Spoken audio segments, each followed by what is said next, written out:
Wow, interesting. I've been trying to reach you. Find the God! Matt, congratulations on The Batman. It's an absolute masterpiece. Wow. Thank you so much. I appreciate that. Playing such iconic characters like the Riddler and Gordon is definitely a part of cinematic history, and you've both done the most incredible job. I'm interested to know, out of the previous movies, is there a particular scene you would have loved to have had a go at as your Riddler and Gordon? Wow, interesting.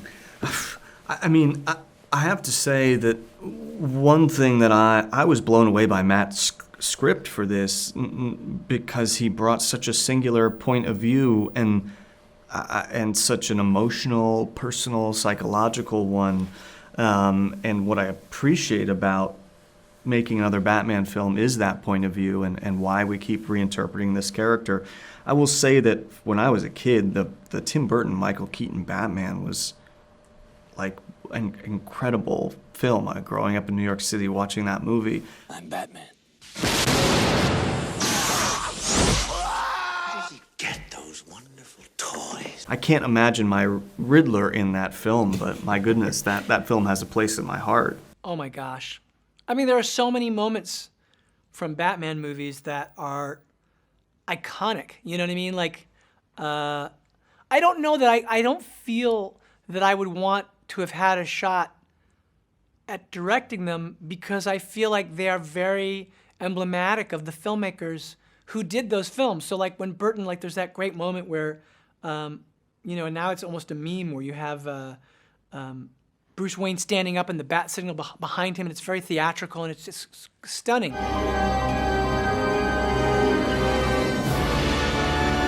And it's very Tim Burton. It's the way he would do it, you know, or the way that Nolan did that incredible scene with the Joker where the interrogation.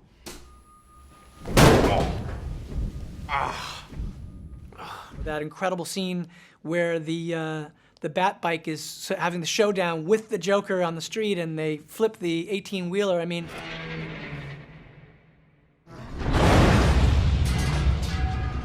incredibly iconic, powerful stuff. And I wouldn't have wanted to touch any of it because those were the filmmakers to do it. What was exciting for me was the chance to get to try and do something that would be definitive that I was part of. And so that, to me, was the challenge because there have been so many great Batman movies. And I knew that you don't enter into doing this without being suitably terrified because you know that the bar is high and you know you can't just make another Batman film, and you know that people love Batman, and so they've got high expectations. And so I had high expectations. So I was like, okay, what are we going to do to make things different? And hopefully that's what we've done here. You know, I was first a fan of the TV series, the Adam West version of Batman. And my first introduction to Gordon was through that, and maybe it's just answering a call, you know, from the bat phone. Maybe that Commissioner, this is Robin. might be something.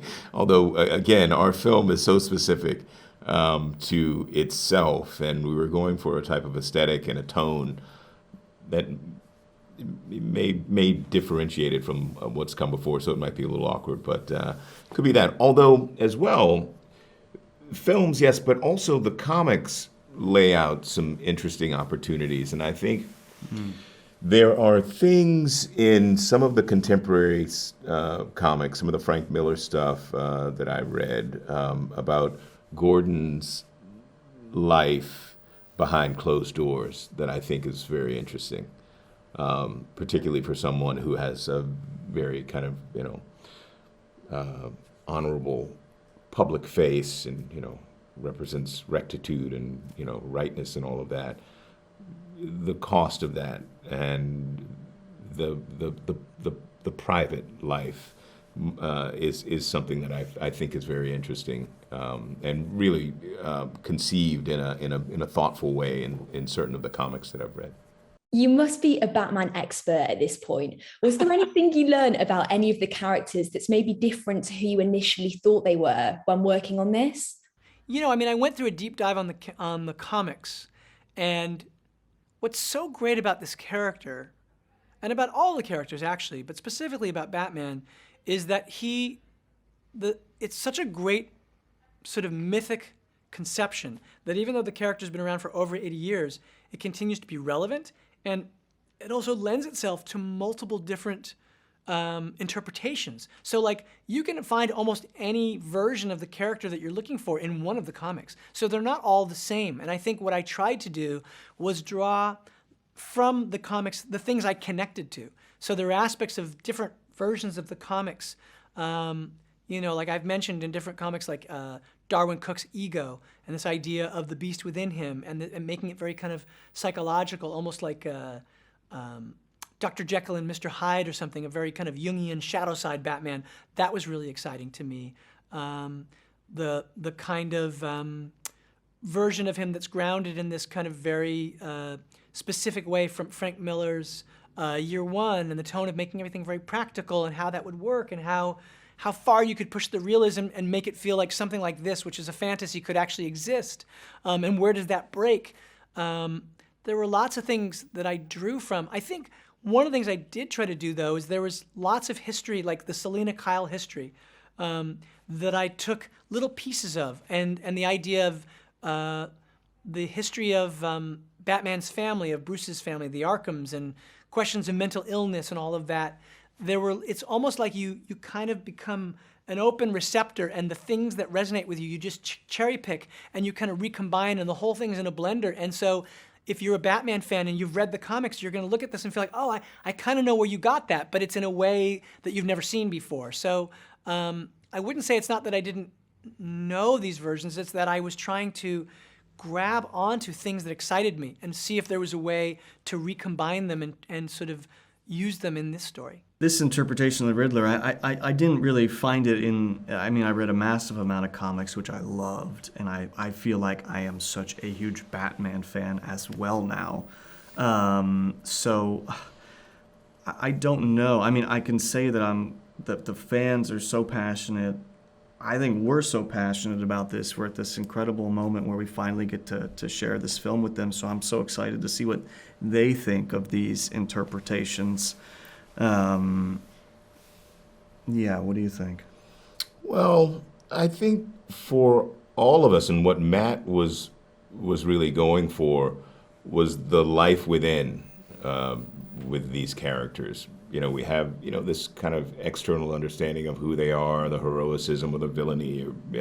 But for me, I just kept coming back to a kind of vulnerability for Gordon because he's just continually up against more than he can handle. And I hadn't really kind of understood that to be so kind of core to who he is until I began working on the film, that it just explains everything. It's just all too much. Stay still! Get out of here!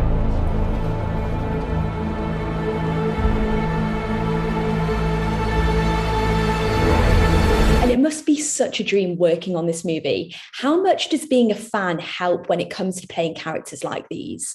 Stepping into the world of Gotham, especially one that was so fully realized, like our backlot was just incredible, that set. So to be there on these night shoots with the rain and the cops and the light, it's a really special. So I think being a fan imbues the whole experience with a certain respect and passion and care, but at the same time, we also have to go do our job and not just be in service of any fandom, whether it's from ourselves or from from fans out there, and try to just get to the root of this Batman. Yeah, it certainly heightens the experience, and for me the thing was the first time and then every time thereafter that the Batmobile showed up on set, I was just an electric kid again. I couldn't wait to see that thing. It must be so hard not to fanboy. Thank you guys so much for talking to me, and you've done the most incredible job in this. I can't wait for everyone to see it. Thanks. Thank That's so you. nice. Hits Radio.